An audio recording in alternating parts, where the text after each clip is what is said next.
Hello and welcome to this edition of Tutor Talk. Today we are going to be talking about using Word for answering the later online exams for the actuarial subjects. So here we're going to be talking about CP1, the SPs and the essay subjects. And today I'm joined by my colleague Darren. Darren, would you like to introduce yourself?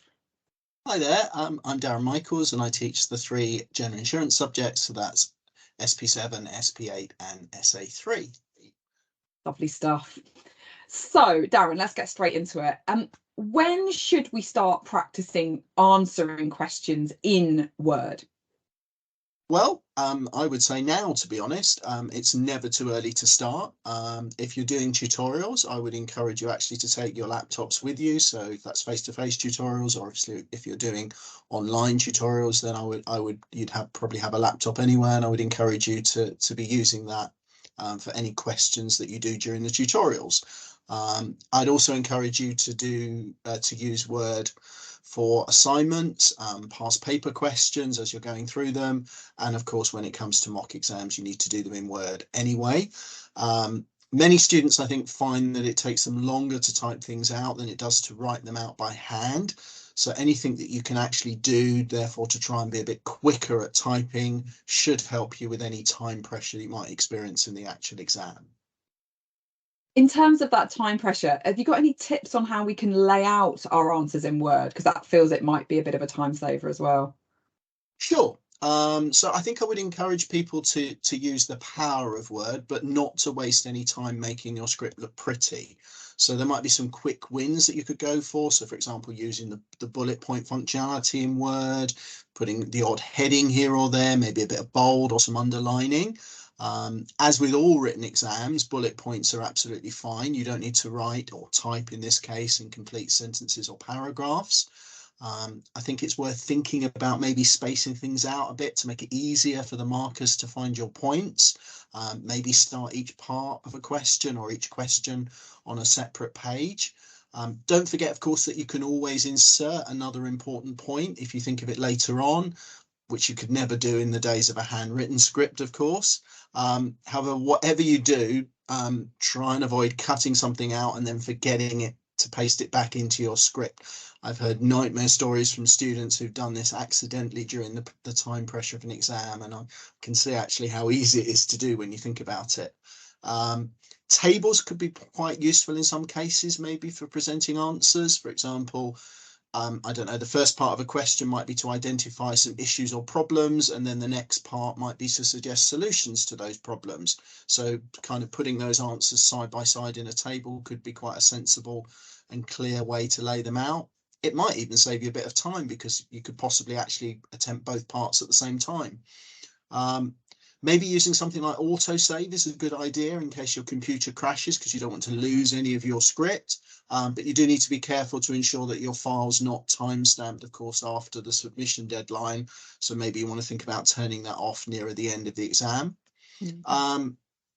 Spell checker, I mean, it's up to you if you want to use it. I mean, to be honest, the odd typo should be fine as long as examiners know what you're trying to say. I probably really wouldn't waste my time with things like grammar checker and the like, though. They are all such good tips, Darren. I was agreeing with all of those. That's fantastic. You mentioned earlier that students find the online exam quite time pressured. Is there anything else we can do in terms of helping with that time management? Yeah, I think first of all, I think it is really important to be quite strict with yourself on timings. For the latter exams, it's typically 3 hours and 20 minutes, so 200 minutes in total for 100 marks available. So if you do the maths, that's 2 minutes a mark. I mean, I'd actually consider using a stopwatch or something like that to kind of monitor how long you're spending on each part of a question, trying to make sure that you don't run out of time later on. Often it's the later questions that tend to be the trickier ones or the ones that are worth more marks. So you want to make sure that you've saved enough time to give them a decent attempt. I think it's important to really try and avoid that temptation to spend too long looking too many things up during the actual exam. Yeah, I think that's really good advice. Make sure you know things and you don't have to look everything up. I think, yeah, with the online exam, there's a real temptation, isn't there, to rely on looking things up. So yeah, definitely make sure you know stuff. calculation questions, because we do still get those sometimes in these later exams, and they can be quite time consuming trying to answer them. Have you got any tips on how we could handle those? Yep, so obviously it's okay to use Excel if you want to. You don't have to, but if you do use Excel, then remember you're going to need to paste to copy your values across into your Word script. Yeah, and it's copying the values there, isn't it? It's not copying the Absolutely, yeah, formulae or anything like yeah. that. It's the values they want. Yeah.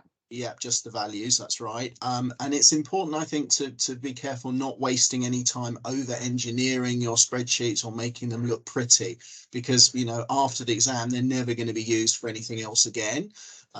It's not like, say, a model at work that we use time and time again in the future by other people. So, you know, it doesn't need to cope with every possible eventuality there might be out there. Yeah, or CP2. When we do the CP2 exam, we'll do different things, but yeah, it's not like that here. So remember, of course, you won't be submitting your spreadsheet. You're just really effectively using Excel as a powerful calculator. So it can be particularly useful if there's a lot of repetitive calculations. So in the subjects I teach, you might see runoff triangles and the like, where it could come in very useful. It actually might be quicker in some cases to work some of your calculations out by hand, or even hard code the answer in the spreadsheet, than spending ages trying to work out what the correct formula should be. And I think another thing I would do was maybe to break my steps down into smaller pieces, because I often think that they might be quicker or easier to explain, and it should also hopefully reduce my chances of making a mistake. Of course, you can use any of the inbuilt functions in Excel that you want to. You might find some of those more useful than, say, using the tables. Say, I don't know, to look up the percentiles of the standard normal distribution, let's say. But if you are going to use those functions, then I think it's very important you spend some time before the exam working out exactly which is the right function to use and what the correct inputs for them are. Don't spend ages in the exam working out which formula to use and which way around the inputs go, etc. Worth just spending a few seconds just thinking about rounding as well. Don't maybe cut and paste your answers across to 10 decimal places, because I think that's going to look a bit silly. And of course, don't forget that when you get back to your word script, you are going to need to explain your steps and working. Yeah. I mean, one good way perhaps of doing that I often like is maybe to use columns or even a table in Word, and then number each column like 1, 2, 3, etc. And then you can explain how you calculate one column from the next. So maybe, you know, like column 3 equals column 2 divided by column 1, etc. And perhaps if the step is really complicated, then maybe giving the odd example or two might be a good idea as well. That is all excellent advice, Darren. I completely agree with all of that. Yeah, very, very good tips. When we do calculation questions, sort of back when I sat the exams only a few years ago, there was often extra marks for your assumptions that you maybe had to make as part of the calculation. Is that still the case? And if it is, have you got any tips on how we can capture those? 'Cause probably not in Excel, I'm guessing.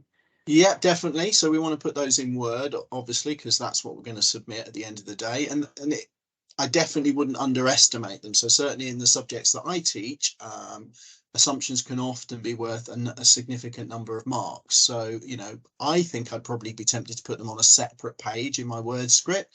And that way I can actually think about almost jotting them down as I'm going along. As I make another assumption, flip to that page, put it down, get back to the calculation, etc. If you kind of wait till you finish the calculation, you might forget one or two of the assumptions that you've made along the way. Or even worse, perhaps when you get to the end of the calculation, you're kind of so excited that you finished it, you actually forget to put the assumptions at all. I've seen that happen so many times. I think another thing perhaps to think about is that for some types of calculation questions, the same sorts of assumptions come up time and time again.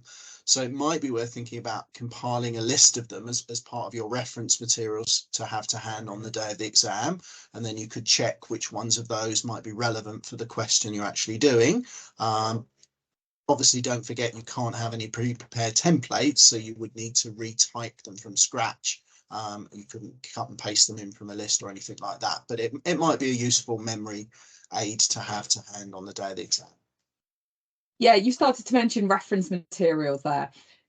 is there anything else that we could usefully have with us in the exam, given it's open book? You know, what kind of things should we have available, do you think? Yeah, I think that's something that's definitely worth spending some time thinking about. I would probably be thinking about that as I'm going through past paper questions, and what sort of things have I had to look up? What sort of things would it be useful to have ready for the day of the exam? I certainly wouldn't want to leave it till the night of the exam and sort of be rushing around thinking about all the things that I want to put together. Then think about it as I'm going through and build this reference list up over the preparation time that I'm working towards the exam. So things that might be useful could be like, checklists, or maybe some of the lists of acronyms, the odd diagram, flow chart, maybe one or two of slides from tutorials. There could be lists of things like, stakeholders, an insurance company or a pension scheme, the different departments, functions of a company, those sorts of things. Tutors might even suggest them as part of in the tutorials, and maybe able to give you some ideas of what makes good things to have in your reference materials. I think though, if you are going to look things up, I think another thing to think about is to think about whether you're going to do that using paper copies or electronic copies.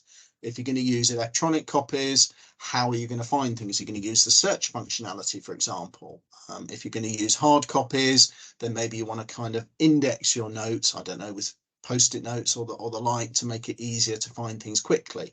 But I think, going back to something we said earlier, I think, do bear in mind there isn't going to be enough time to look everything up in the exam. Otherwise, you really are going to run into serious time pressures. So I think it's still vitally important to be very familiar with the core reading. Fantastic. Thank you so much for joining us, Darren. I think that was such a useful session. Hope you find it useful. Good luck with your preparations for your later subject exams, and we'll see you next time. Bye. Good luck. Bye.